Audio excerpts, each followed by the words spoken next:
This video is sponsored by Eufy. You were talking about Dexter. Bad guy, Heath Ledger. Ready for whatever. If you guys haven't watched episode 1 of season 1 for Space Makeovers, make sure you watch it because there's still a giveaway running, so you guys want to participate. But also you'll understand why this is titled For a Software Engineer, so make sure you watch the whole thing. We're gonna do a little tour today of this whole space. I'm gonna show you guys everything, and I hope you guys enjoy the show.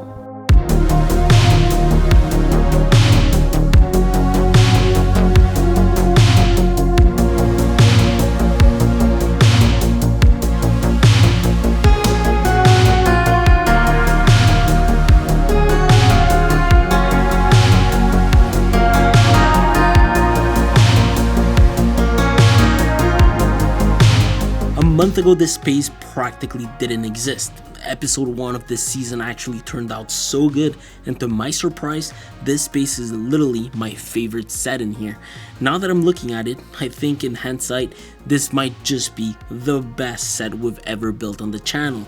Having Kevin spent about 4 weeks in here, we decided to come back to it and talk a bit about his experience and the items that compose this space. So, ladies and gentlemen, welcome to episode 2 of Space Makeovers season 1. I've realized that the color on video doesn't translate as well for the sofa. Like, this sofa is so nice. The color is gorgeous. It's a bit like dull. It's a bit more green than this. Very, very nice. The main piece in here, to me, it's the Berlin sofa by Rove Concepts. The thought process behind decorating this part of the space was really dependent on this couch.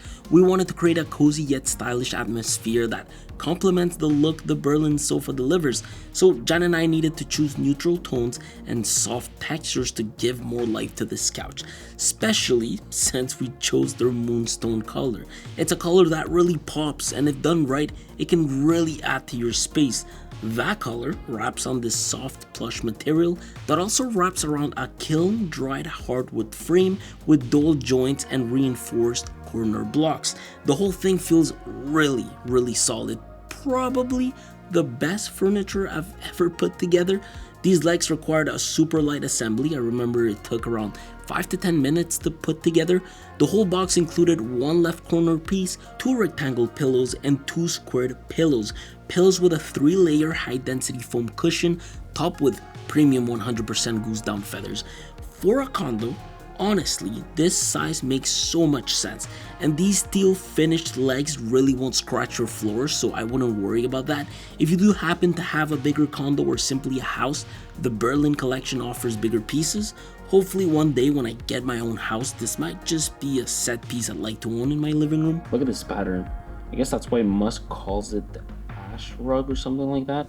It's really cool. This here sits on this quantum rug from Must. It's a 8 by 10 feet rug in this gray slash beigey color.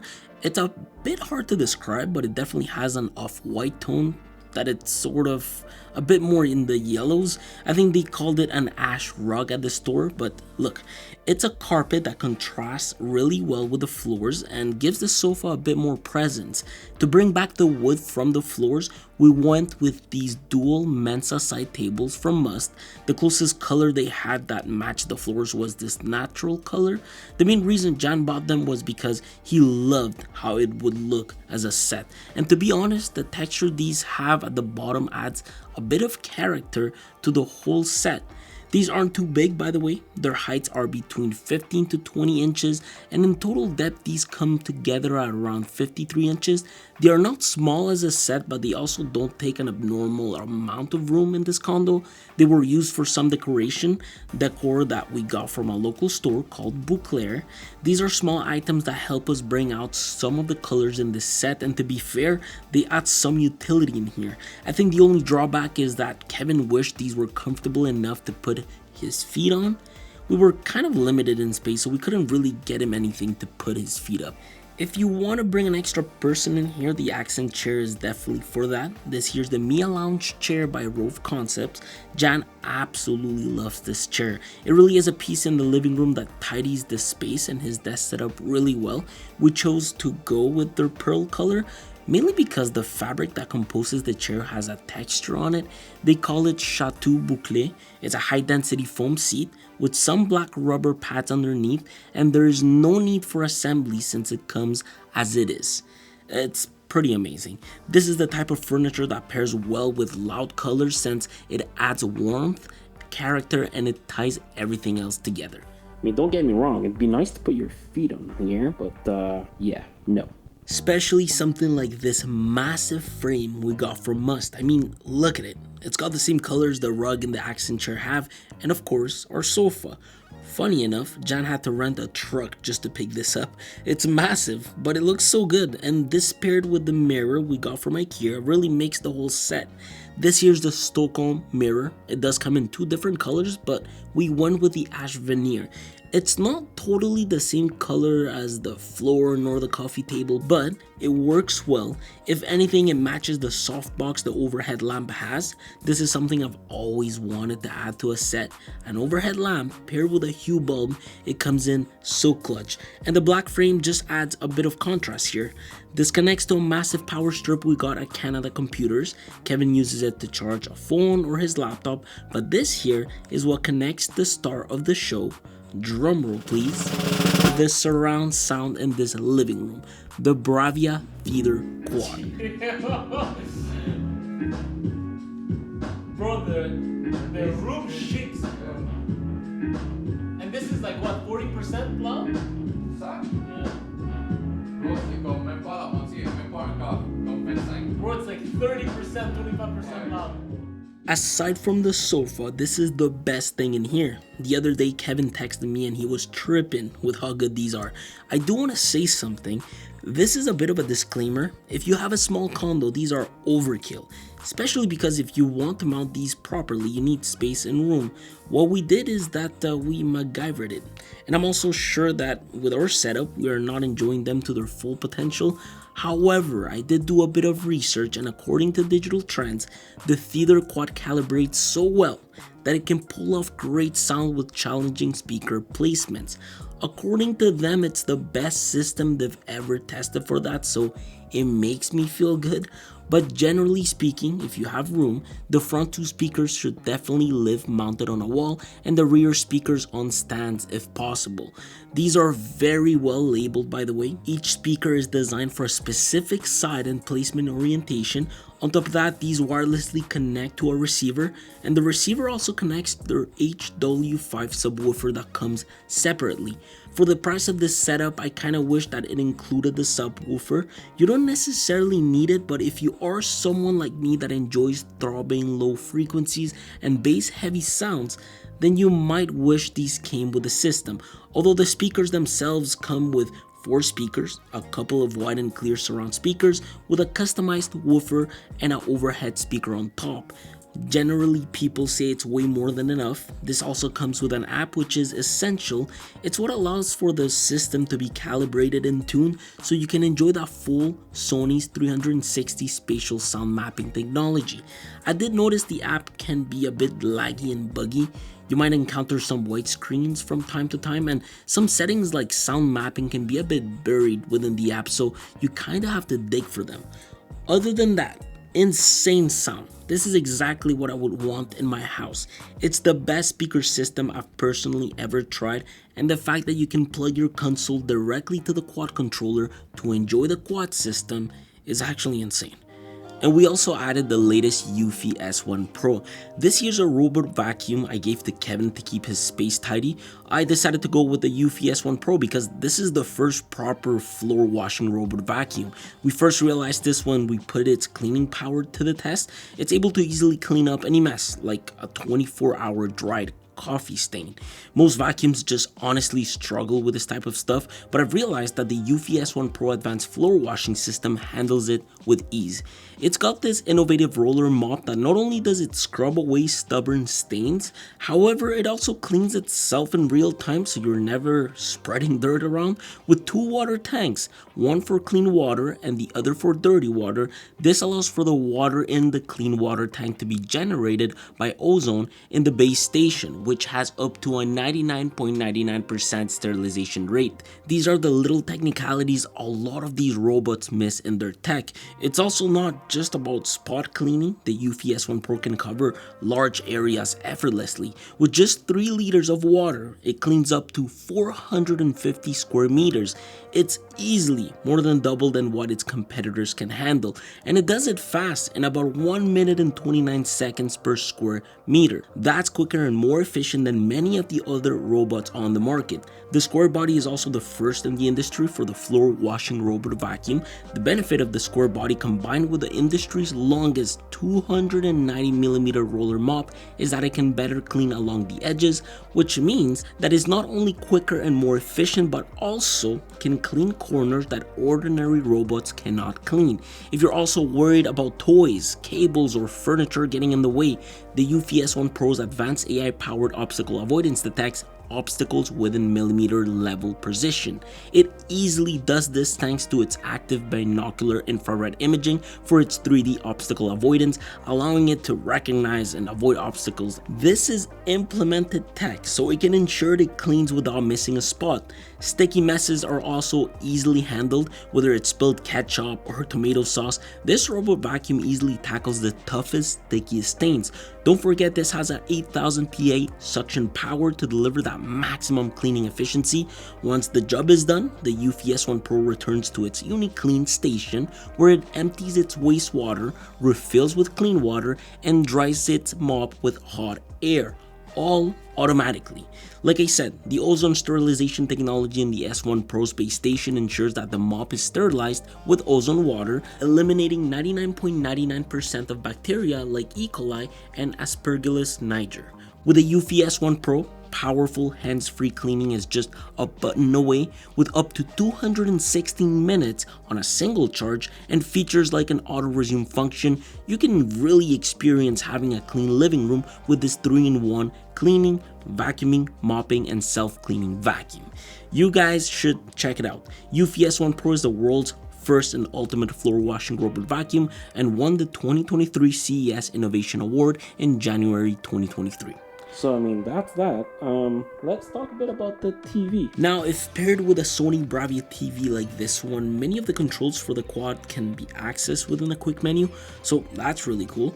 I love my media unit at home, don't get me wrong, I really do, but this one's nice, man, and the wood is so cool. On top of that, it just smells amazing. This TV floats over a media unit Rove concept sent to us. This here's the Athena media console. This just screams modern vibes, to be honest. It's a piece of furniture whose color blends so well with the rug and accent chair. You can choose between a sleek alabaster matte finish or a stylish ebony tambour. It's got these slim black metal handles and adjustable shelves where we had stored the PlayStation 5 and the quad controller. However, Kevin has been complaining that the PS5 gets way too hot in there, so we had to move it somewhere else. Although it's got plenty of room inside, and what I like is that it's got these hidden side pockets within the storage compartments. It's also got built-in holes for cable management so we can keep things tidy and organized, and it is in fact a big media unit measuring 70.9 inches wide, 18.5 inches deep, and 22 inches tall. If you are wondering, it can hold up to 172 pounds, so yes, it can easily support most TVs. This also comes as a buffet table. It's basically the taller version of this. It's quite nice, to be honest. This is the type of stuff I love to see from brands. I love the variety, the materials, the fact that it smells and feels like wood. It's very well done. As for the TV, this here's the Sony Bravia 8, and no, it does not sit on our media unit. I personally love making TVs look like they are floating, and when you pair it with TV light strips, you can practically make any TV look phenomenal. Now, I went with Hue light strips for a 75-inch TV. These are incredibly expensive and I think it's not worth the price, but if you have money to spend, they connect really well to Google Home, they last forever from experience, the light and gradient that is able to output is very uniform and consistent, and truthfully, I love when all my lighting fixtures integrate into their own app. But you can get away with it by simply buying other brands like Govee. That being said, all of the cables that connect everything in here goes through the wall. It's not the cleanest of jobs, but once you hide everything, it looks really nice. I also use the same power bar we have behind the sofa in here. Like that, Kevin has a bunch of outlets available at all times, and the TV mount is from Canada Computers. My only recommendation when mounting TVs is that anything above 70 inches, you get a TV mount that can protrude. It'll make it a lot easier to mount, route wires, and install fixtures. I also recommend you hang your TVs with butterfly screws. These things are so solid and it holds weight extremely well. Now, the Bravia 8 being OLED is an extremely really good looking TV. It's incredibly thin, it's got metallic bezels, proper ports with some being a couple of HDMI 2.1 ports, and it comes with proper feet. Now, this being OLED, I absolutely love the contrast this outputs. It is one of the best TVs out there when it comes to displaying blacks and highlights. In dark rooms, it looks absolutely amazing with absolutely no blooming. However, with an OLED TV like this, usually peak brightness isn't the best. I know that compared to its last iteration, this is 30% brighter, but being OLED, in a brighter environment, it can be challenging to consume content. The biggest challenge he has here is the reflection the TV outputs when he watches from his desk, so be mindful that next to a massive window, it can be challenging. However, for smaller reflections, I must say the panel controls them pretty well. Viewing angles are also so freaking good, so you can set people at a relatively pretty aggressive angle. Now, Sony has one of the best image processing technologies out there, and a good reason to want to try out a Bravia TV is definitely for that. Low quality content smoothing and upscaling sharpness processing does a really good job at upscaling low resolution content. When it comes to the colors, I've seen numbers within the DCI-P3 color space to be almost perfect for the Bravia, and Rec 2020 seems to be floating anywhere between 70 to 77%. The only thing is that there are better gaming TVs out there. Don't get me wrong, response time is great on this. This seems to be the best Sony TV for input lag at the moment, and PlayStation 5 support is flawless. Okay, so quick question for you guys. Xbox or PlayStation? Let me know. Fight in the comment. Love it. Which is one of the reasons Kevin wants to keep his PlayStation 5 here instead of the Xbox Series X. Not only that, but the PS5 for him has been his biggest investment in the sense that ever since it came out, he's bought accessories for it, lots and lots of games, controllers, and so on. As much as he would love to give the Xbox Series X a chance, I think he just wants to stick with the PlayStation 5 for now, which is another reason as to why we changed it and we set this up to live on top of the Athena media console. Honestly though, between the PS5 and the Xbox, they both have their own pros and cons. PS5 has great exclusives, great UI, a DualSense that is really good and far more advanced. The Xbox controller, as comfortable as it is and as good as the layout is, it needs some love, and the fact that it still uses AA batteries is a bit odd. But Xbox has Game Pass, which is such a good bang for your buck and unreal to have. Xbox Series X also offers backwards compatibility, quick resume, and it tends to be cheaper so you can save some money. And in terms of performance, I mean, look, they are pretty much equal. What I think though is that whatever you want to rock is whatever you should rock. Like that, you can make your living room space perfect for yourself. I hope you've enjoyed this tour. Kevin really didn't have much to complain about here. There were no changes to make other than making his PlayStation 5 his daily. He loves this space and loves how it came together. In the next episode, we are going to be finalizing his desk setup and going over it. We might be making some slight changes here and there, but you'll have to stay tuned to find out. This is it. Really hope you guys have enjoyed this tour. One of my favorite spaces. I'm not gonna lie, I really hope that the next season that we make is gonna beat this one, because it's gonna be a bit rough. Anyways, like and subscribe please for the algorithm, and hope to see you guys next Sunday. Care.